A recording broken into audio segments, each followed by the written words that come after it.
Avis vascular centre మన దేశంలోనే the best varicose vein hospital. Welcome to iDream media. So జనరల్గా uric acid గురించి చెప్తూ ఉంటారు.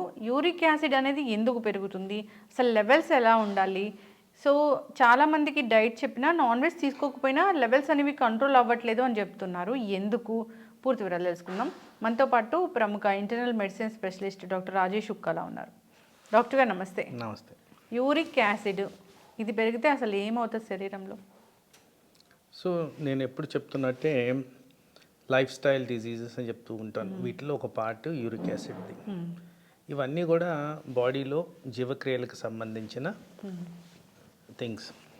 అయితే యూరిక్ యాసిడ్ అనేది ఒక మెటబోలైట్, ఒక బై ప్రోడక్ట్, యూజువలీ ప్రోటీన్కి సంబంధించి వచ్చే ప్రోడక్ట్ ఇది.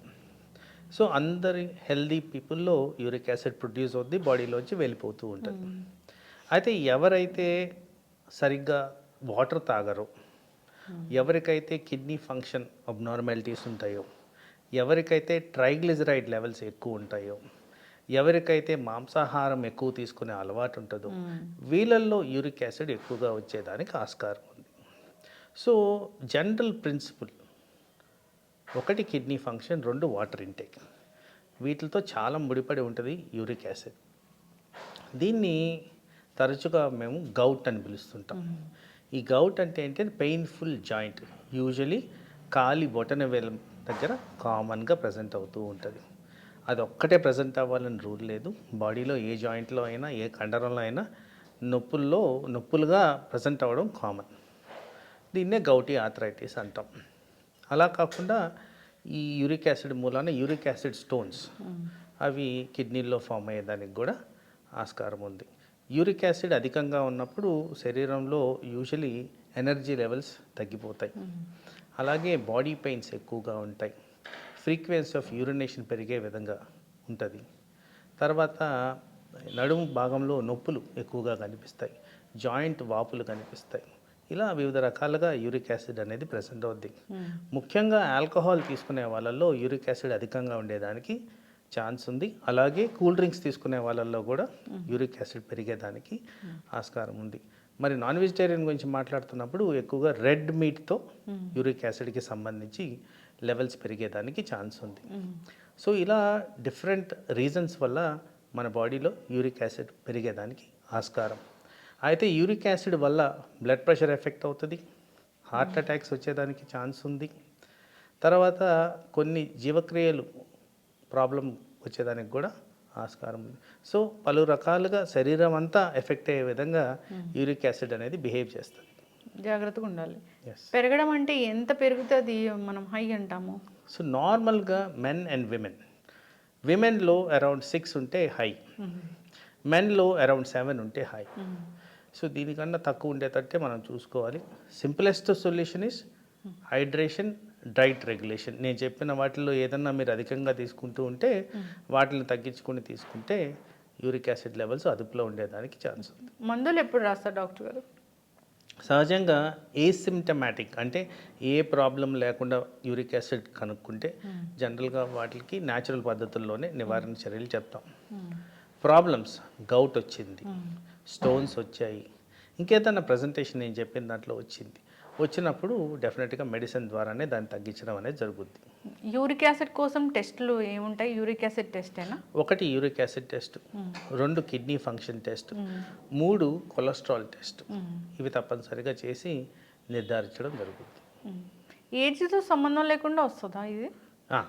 ప్యూర్లీ మెటబాలిక్ అంటే డైట్కి సంబంధించింది కాబట్టి సో ఏజ్తో సంబంధం లేకుండానే ఇది ప్రజెంట్ అయ్యేదానికి ఛాన్స్. యూరిక్ యాసిడ్ పెరిగింది, బీపీ పెరిగింది అన్నప్పుడు యూరిక్ యాసిడ్ కంట్రోల్లో ఉంచుకుంటే బీపీ అనేది తగ్గిపోతుందా? అది ఒక కారణమే. సో ప్యూర్లీ యూరిక్ యాసిడ్ వల్లే బ్లడ్ ప్రెషర్ అని కాదు, వేరే కారణాల వల్ల బ్లడ్ ప్రెషర్ వస్తుంది కాబట్టి యూరిక్ యాసిడ్ని అదుపులో ఉంచుకోవడం ఒక బ్లడ్ ప్రెషర్ పేషెంట్కి చాలా ఇంపార్టెంట్. ఓకే డాక్టర్ గారు, చాలామంది మేము నాన్ వెజ్ తినడం మానేసాము అయినా కానీ యూరిక్ యాసిడ్ పెరిగిందని మీ వీడియోలోనే కామెంట్ రాశారు. అది ఏంటి అసలు? సో నాన్ వెజిటేరియన్ ఒక్కటి తినడం మానేస్తే మిగతావి ఏమున్నాయి? మిగతావి ఏంటంటే వాటర్ కంటెంట్ చాలా మటుకు నా ఉద్దేశంలో నెగ్లెక్టెడ్. నేను చాలా క్లినికల్ ప్రాక్టీస్లో గమనించేది కూడా అదే. కనీసం 3 to 4 లీటర్స్ వాటర్ మనం తీసుకోవాలి. మరి అది ప్రాపర్గా తీసుకుంటున్నారా నెంబర్ 1. రెండోది కొలెస్ట్రాల్ శాతం ఎలా ఉంది, పర్టికులర్గా ట్రైగ్లిజరైడ్స్కి యూరిక్ యాసిడ్కి కనెక్షన్ ఉంది. మరి ఆ లెవెల్స్ కరెక్ట్గా ఉన్నాయా, మీ కిడ్నీ ఫంక్షన్ నార్మల్గా ఉందా, మరి ఇవన్నీ కూడా మీరు నిర్ధారించుకోవాల్సిన అవసరం అయితే ఉంటుంది. అసలు యూరిక్ యాసిడ్ పెరిగింది అన్నప్పుడు వీళ్ళకి యూరిక్ యాసిడ్ పెరిగింది అనే ఒక లక్షణము అంటే బాడీ పెయిన్స్ ఇవేనా, లేకపోతే ఇంకా స్వెల్లింగ్ ఏమైనా కనిపిస్తాయా లక్షణాలు? అంటే జాయింట్ పెయిన్స్ అనేవి చాలా ఫ్రీక్వెంట్గా జాయింట్ పెయిన్స్ ఈ యూరిక్ యాసిడ్కి సంబంధించి కనిపిస్తాయి. సో లక్షణాలు లేకుండా కూడా యూరిక్ యాసిడ్ పెరిగి కూడా ఉండొచ్చు. సో ప్రతి ఒక్కరిలో యూరిక్ యాసిడ్ పెరిగినందుకు నొప్పులు ఉండాల్సిన అవసరం అయితే లేదు. ఇప్పుడు జనరల్గా కూడా బోన్ డెన్సిటీ కోసము, స్ట్రెంగ్తన్ కోసము కాల్షియం టాబ్లెట్స్ రాస్తారు, సప్లిమెంట్స్. వాటి వల్ల కూడా యూరిక్ యాసిడ్ పెరుగుతుందా? నో, వీటికి సంబంధం లేదండి. బోన్ డెన్సిటీ పెరగడానికి కాల్షియంకి దీనికి అసలు పొత్తే లేదండి.